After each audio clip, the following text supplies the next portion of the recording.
நீங்கள் பார்த்து கொண்டிருப்பது 24 நியூஸ் தமிழ். பாதுகாப்பு இல்லாத ஆட்சிதான் திமுக ஆட்சி. பாதுகாப்பு அளித்து வரும் காவலர்களுக்கே பாதுகாப்பு இல்லை என பாஜக மாநில தலைமை பேச்சாளர் சாம்பேல் தேர்தல் பரப்புரை. திருவள்ளூர் மாவட்டம் மாதவரம் தொகுதி பாஜக வேட்பாளர் பாலகணபதி அவர்களை ஆதரித்து காவங்கரை பகுதியில் மண்டல தலைவர் சத்யா அவர்கள் ஏற்பாட்டில் தெருமுனை கூட்டம் நடைபெற்றது. இதில் சிறப்பு அழைப்பாளராக மாநில தலைமை பேச்சாளர் சாம்பேல் கலந்து கொண்டு பாஜக வேட்பாளரை ஆதரித்து தேர்தல் பரப்புரை மேற்கொண்டார். அப்போது பேசிய அவர், பாதுகாப்பு இல்லாத ஆட்சிதான் திமுக ஆட்சி எனவும், பாதுகாப்பு வழங்கக்கூடிய காவலர்களுக்கே பாதுகாப்பு இல்லை.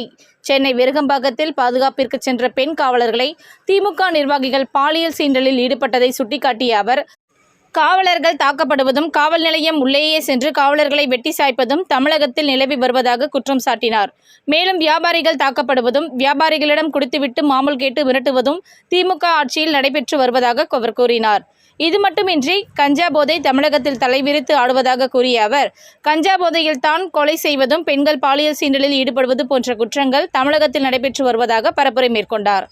ஆகவே வியாபாரிகளுக்கும் பாதுகாப்பு இல்லை, பெண்களுக்கும் பாதுகாப்பு இல்லை, காவல்துறையினருக்கும் பாதுகாப்பு இல்லை. இப்படிப்பட்ட ஆட்சி உங்களுக்கு தேவையா என மக்களிடம் கேள்வி எழுப்பினார்.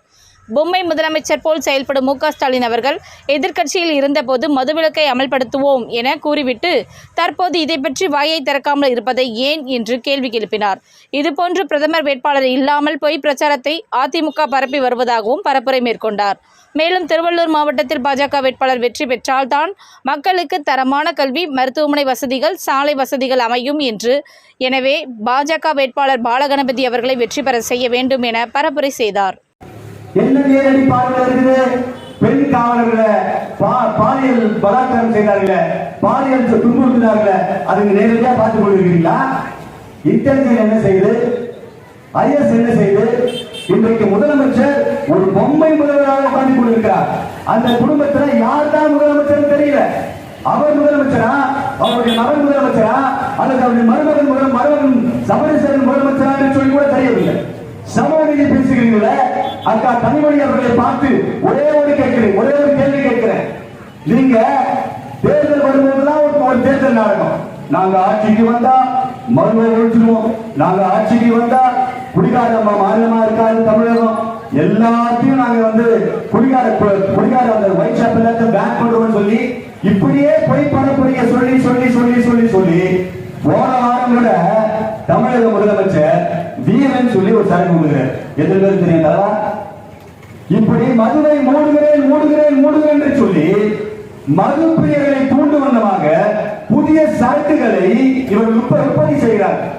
இவர்களால் தமிழகத்தை காப்பாற்றப் போகிறார்கள். ஆகவே இன்றைக்கு வியாபார பெருமக்களுக்கும் ஒரு சரியான பாதுகாப்பு கிடையாது. நம்ம மறந்திருக்கவே மாட்டோம். பிரியாணிக்கு என்ன சட்டை அதே விரும்பாங்க. யார் போறது? பாக்ஸர் போனான். இந்த திமுக ஆட்சி வந்த 2 மாதத்துல இப்படிப்பட்ட ஒரு கலவரம். அந்த பாக்ஸர் போய் என்ன சொல்றான்? நான் யார் தெரியுமா? என் பேர் தெரியுமா? நான் தான் விருதுபாகத்தினுடைய வட்ட செயலாளர், மாணவர்கள் இருக்கிறேன்.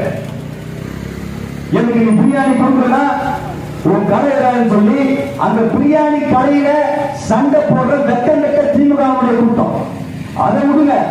ஒரு திமுக தொண்டை பிரியாணி வாங்குறாங்க. இதெல்லாம் வந்து மக்கள் மறக்க மாட்டாங்க.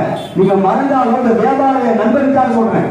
இன்றைக்கு ஜிஎஸ்டியோட எடுத்துங்க, உயரமாரோட எடுத்துங்க, கெஞ்சா புழக்கத்தினால சின்ன பசங்கள்லாம் கெஞ்சா அடித்து விட்டு வியாபாரிகளை நடத்துகிறது. ஆனா இந்த திமுக ஆட்சி வியாபாரிகளுக்கும் பாதுகாப்பு கிடையாது, காவல்துறைக்கும் பாதுகாப்பு கிடையாது. ஒரு காவல்துறை ஒரு ஆடு திருடனை பிடிக்கிறார். எங்க புதுக்கோட்டை பக்கத்துல அந்த ஆடு திருடனை பிடிச்ச காவல்துறைய என்ன பண்றாங்க? வெட்டி சாய்த்து கொலை செய்கிறார்கள். இந்த திமுக ஆட்சி. கன்னியாகுமரியில இஸ்லாத்தை சேர்ந்த சகோதரர்கள் ஒரு எஸ்ஐ ஸ்டேஷன் உள்ள போய் வெட்டுறாங்க. இது திமுகவுக்கு சட்டத்துறைக்கு ஒரு மிகப்பெரிய அவலம் இல்லை. இந்த நிலைமையெல்லாம் மாறினா